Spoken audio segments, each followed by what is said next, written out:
Hi friends, welcome to Kavya Nayana cooking channel. ನಾನು ಸುಷ್ಮಾ. ಬನ್ನಿ, ಇವತ್ತು ವರಮಹಾಲಕ್ಷ್ಮಿ ಹಬ್ಬಕ್ಕೆ ನಾನು ಗೋಧಿ ಹುಗ್ಗಿ ಯಾವ ತರ ಮಾಡೋದು ಅಂತ ತುಂಬಾ ಸುಲಭವಾಗಿ ತೋರಿಸ್ಕೊಡ್ತಾ ಇದ್ದೀನಿ.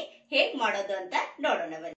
ನೋಡಿ, 1 ಕಪ್ ಆಗುವಷ್ಟು ಗೋಧಿನ ನಾನು ರಾತ್ರಿ ಇಡೀ ನೆನೆಸಿಟ್ಕೊಂಡಿದ್ದೀನಿ. ಟೈಮ್ ಇದ್ರೆ ಜಾಸ್ತಿ ಕೂಡ ನೀವು ನೆನೆ ಇಟ್ಕೋಬಹುದು.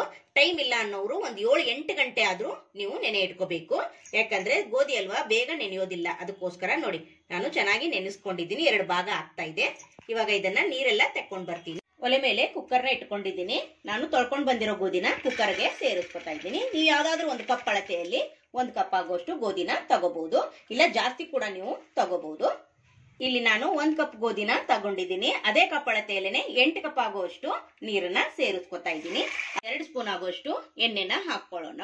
ಗೋಧಿ ಅಲ್ವಾ, ಚೆನ್ನಾಗಿ ನೆನಿಬೇಕು. ಅದಕ್ಕೋಸ್ಕರ ನಾನು 8 ಕಪ್ ಅಷ್ಟು ನೀರನ್ನ ಹಾಕೊಂಡಿದ್ದೀನಿ. ನೀವು ನೆನೆಸ್ಕೊಳಕ್ ಆಗಲ್ಲ ಅಂದ್ರೆ ಅವಾಗಿಂದ ಅವಾಗ್ಲೇನೆ ಗೋಧಿನ ಸ್ವಲ್ಪ ತ್ಯಾವ ಮಾಡ್ಕೊಂಡು ಮಿಕ್ಸಿಲಿ ಆಫ್ ಆನ್ ಮಾಡಿದ್ರೆ ಸಾಕು. ಅದನ್ನ ನೀವು ಕುಕ್ಕರ್ಗೆ ಹಾಕಿ ಒಂದು 5ರಿಂದ 6 ವಿಸಿಲ್ನ ಕೂಗಿಸ್ಕೋಬಹುದು.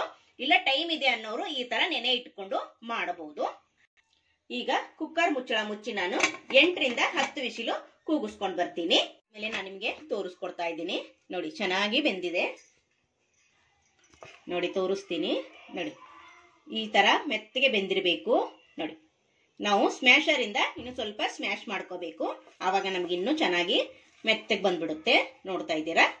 ನೋಡಿ, ಈ ತರ ಸ್ಮ್ಯಾಶ್ ಮಾಡ್ಕೊಂಡಿದ್ದೀನಿ ಫುಲ್ಲು. ನೋಡ್ತಾ ಇದ್ದೀರಾ? ನೋಡಿ, ಇವಾಗ ಈ ಕಡೆ ಒಲೆ ಮೇಲೆ ನಾನು ಬಿಸಿನೀರ್ನ ಕಾಯೋದಕ್ಕೆ ಇಟ್ಕೊಂಡಿದ್ದೀನಿ. 1 ಗ್ಲಾಸ್ ಆಗುವಷ್ಟು ಬಿಸಿನೀರ್ನ ಹಾಕೊಂತೀನಿ. ನೋಡಿ, ನಿಮಗೆ ಎಷ್ಟು ಬೇಕೋ ನೋಡ್ಕೊಂಡು ನೀವು ನೀರನ್ನ ಸೇರಿಸ್ಕೊಳ್ಳಿ. ನೋಡಿ, ನಾನು 1 ಗ್ಲಾಸ್ ಆಗುವಷ್ಟು ಬಿಸಿ ಮಾಡಿ ಸೇರಿಸ್ಕೊಳ್ಳಿ. ಆದಷ್ಟು ತಣ್ಣೀರನ್ನ ಸೇರ್ಸಕ್ ಹೋಗ್ಬೇಡಿ. ಚೆನ್ನಾಗಿ ಈಗ ಮಿಕ್ಸ್ ಮಾಡ್ಕೊಳ್ಳೋಣ. ಒಲೆ ಮೇಲೆ ಕಡಾಯಿನ ಇಟ್ಕೊಂಡಿದ್ದೀನಿ. 1 ಕಪ್ ಆಗುವಷ್ಟು ಗೋಧಿನ ತಗೊಂಡಿದ್ದೀನಿ ನಾನು. ಅದಕ್ಕೆ 1/4 ಕಪ್ ಅಷ್ಟು ಬೆಲ್ಲನ ಹಾಕೋತಾ ಇದ್ದೀನಿ. ನೀವು ಸ್ವೀಟ್ ನೋಡ್ಕೊಂಡು ಹಾಕೊಳ್ಳಿ. ಜಾಸ್ತಿ ತಿನ್ನೋರಾದ್ರೆ ಜಾಸ್ತಿ ಹಾಕೊಳ್ಳಿ, ಇಲ್ಲ ಕಡಿಮೆ ಕೂಡ ಹಾಕೋಬಹುದು. ಈಗ 1/2 ಕಪ್ ಅಷ್ಟು ನೀರನ್ನ ಹಾಕೊಂತೀನಿ. ಹಾಗೆ 1/2 ಕಪ್ ಅಷ್ಟು ನೀರನ್ನ ಸೇರಿಸ್ಕೊಂಡಿಲ್ಲಿ ಬೆಲ್ಲನ ಕರಗಿಸ್ಕೊಳ್ಳೋಣ. ಬೆಲ್ಲ ಕುದಿಲಿ. ಈ ಕಡೆ ಒಲೆ ಮೇಲೆ ಇಟ್ಕೊಂಡಿದ್ದೀನಿ. ಗಸಗಸೆನ 1 ಟೀ ಸ್ಪೂನ್ ಅಷ್ಟು ಸೇರಿಸ್ಕೊಂಡು ಚೆನ್ನಾಗಿ ಇಲ್ಲಿ ಲೋ ಫ್ಲೇಮ್ ಅಲ್ಲಿ ಹುರ್ಕೊಳ್ಳೋಣ. ನೋಡಿ, ಚೆನ್ನಾಗಿ ಚಟಪಟ ಅನ್ನೋವರೆಗೂ ಹುರ್ಕೊಂಡ್ಬಿಡಿ. ನೋಡಿ, ಇಷ್ಟು ಹುರಿದ್ರೆ ಸಾಕು. ಒಲೆನ ಆಫ್ ಮಾಡ್ಕೊಂಡ್ಬಿಡ್ತೀನಿ. ಇದನ್ನ ಪಕ್ಕಕ್ಕೆ ಎತ್ತಿಟ್ಕೊಂಡು ಬೆಲ್ಲದ ನೀರು ನೋಡಿ ಚೆನ್ನಾಗಿ ಕರಗಿದೆ. ಇವಾಗ ಸೋಸ್ಕೊಳ್ಳೋಣ. ಕಸ ಎಲ್ಲ ಇರುತ್ತಲ್ವಾ, ಅದಕ್ಕೋಸ್ಕರ ಸೋಸ್ಕೋಬೇಕು. ನೀವು ಚೆನ್ನಾಗಿರೋ ಬೆಲ್ಲನೇ ತಗೊಂಡ್ರೆ ಹಾಗೆ ಕೂಡ ನೀವು ಹಾಕೋಬಹುದು. ನೋಡಿ, ಮತ್ತೆ ಒಲೆನ ಆನ್ ಮಾಡಿ ಇಟ್ಕೊಂಡಿದ್ದೀನಿ. ಮತ್ತೆ ನಾವಿಲ್ಲಿ ಚೆನ್ನಾಗಿ ಕುದಿಸ್ಕೋಬೇಕು.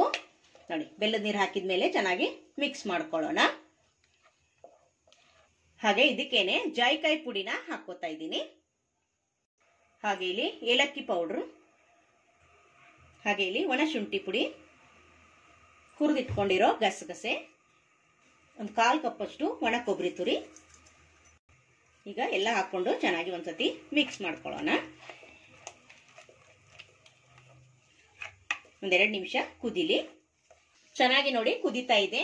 ನಾನು ತುಪ್ಪದಲ್ಲಿ ಡ್ರೈ ಫ್ರೂಟ್ಸ್ ನ ಹುರಿದು ಹಾಕೋತಾ ಇದ್ದೀನಿ. ಹಾಗೆ ಇಲ್ಲಿ 1 ಕಪ್ ಆಗುವಷ್ಟು ಹಾಲನ್ನ ಸೇರಿಸ್ಕೊತಾ ಇದ್ದೀನಿ. ಜಾಸ್ತಿ ಕೂಡ ನೀವು ಹಾಕೋಬಹುದು. ನೋಡಿ, ಚೆನ್ನಾಗಿ ಒಂದ್ಸತಿ ಮಿಕ್ಸ್ ಮಾಡ್ಕೊಳ್ಳೋಣ. 1 ಕಪ್ ಅಂತಷ್ಟೇ ಅಲ್ಲ, ನೀವು ಜಾಸ್ತಿ ಕೂಡ ಹಾಲನ್ನ ಹಾಕೋಬಹುದು. ಇಲ್ಲಿ ಹಾಲು ಹುಗ್ಗಿ ಕೂಡ ಅನ್ಬಹುದು ನೀವು, ಹಾಗೆ ಗೋಧಿ ಹುಗ್ಗಿ ಕೂಡ ಹೇಳ್ಬಹುದು. ತುಂಬಾ ಅಂದ್ರೆ ತುಂಬಾ ರುಚಿಯಾದ ವರಮಹಾಲಕ್ಷ್ಮಿ ಹಬ್ಬಕ್ಕೆ ನಾನು ನೈವೇದ್ಯವಾಗಿ ತೋರಿಸ್ಕೊಟ್ಟಿದ್ದೀನಿ. ನೀವು ಒಂದ್ಸತಿ ಟ್ರೈ ಮಾಡಿ ನೋಡಿ ಫ್ರೆಂಡ್ಸ್, ನಿಮ್ಗೂ ಕೂಡ ಇಷ್ಟ ಆಗುತ್ತೆ. ಗೋಧಿ ಇಲ್ಲ ಅಂದ್ರೆ ನುಚ್ಚಾದ್ರೂ ಇರುತ್ತಲ್ವಾ, ಅದರಿಂದ ಕೂಡ ನೀವು ಮಾಡ್ಕೋಬಹುದು. ತುಂಬಾ ಸುಲಭವಾಗಿ ತೋರಿಸ್ಕೊಟ್ಟಿದ್ದೀನಿ. ಇವಾಗ ರೆಡಿ ಆಯ್ತು ಫ್ರೆಂಡ್ಸ್. ಬನ್ನಿ ಇವಾಗ ಸರ್ವ್ ಮಾಡ್ಕೊಳ್ಳೋಣ. ವರಮಹಾಲಕ್ಷ್ಮಿ ಹಬ್ಬಕ್ಕೆ ನಾನು ಗೋಧಿ ಪಾಯಸನ ಮಾಡಿ ತೋರಿಸಿದ್ದೀನಿ ಫ್ರೆಂಡ್ಸ್. ತುಂಬಾ ಸಿಂಪಲ್ ಆಗಿ ರುಚಿಯಾದ ಪಾಯಸನ ಮಾಡ್ಕೋಬಹುದು ಫ್ರೆಂಡ್ಸ್. ನೋಡ್ತಾ ಇದ್ದೀರಾ ಎಷ್ಟು ಚೆನ್ನಾಗಿ ಬಂದಿದೆ. ಹಾಲುಗ್ಗಿ ಕೂಡ ಅಂತಾರೆ, ಹಾಗೆ ಗೋಧಿ ನುಚ್ಚಿನ ಪಾಯಸ ಕೂಡ ಅಂತಾರೆ ಫ್ರೆಂಡ್ಸ್. ನೀವು ಒಂದ್ಸತಿ ಟ್ರೈ ಮಾಡಿದ್ರೆ ಮತ್ತೆ ಮತ್ತೆ ಮಾಡ್ಕೊಂತೀರಾ. ಅಷ್ಟು ರುಚಿಯಾಗಿ ಈ ಪಾಯಸ ರೆಡಿ ಆಗುತ್ತೆ ಫ್ರೆಂಡ್ಸ್. ನೋಡಿದ್ರಾ? ನೀವು ಕೂಡ ವರಮಹಾಲಕ್ಷ್ಮಿ ಹಬ್ಬಕ್ಕೆ ನೈವೇದ್ಯವಾಗಿ ಮಾಡಿ ಫ್ರೆಂಡ್ಸ್. ನಮ್ಮ ವಿಡಿಯೋ ನಿಮ್ಗೆ ಇಷ್ಟವಾದಲ್ಲಿ ಪ್ಲೀಸ್ ಲೈಕ್ ಮಾಡಿ, ಶೇರ್ ಮಾಡಿ, ಕಮೆಂಟ್ ಮಾಡಿ, ಸಬ್ಸ್ಕ್ರೈಬ್ ಮಾಡ್ಕೊಳ್ಳಿ. ನಮ್ಮ ವಿಡಿಯೋ ನೋಡಿದ್ದಕ್ಕಾಗಿ ನಿಮ್ಮೆಲ್ಲರಿಗೂ ಧನ್ಯವಾದಗಳು. Thank you for watching. ನಮಸ್ಕಾರ ಫ್ರೆಂಡ್ಸ್.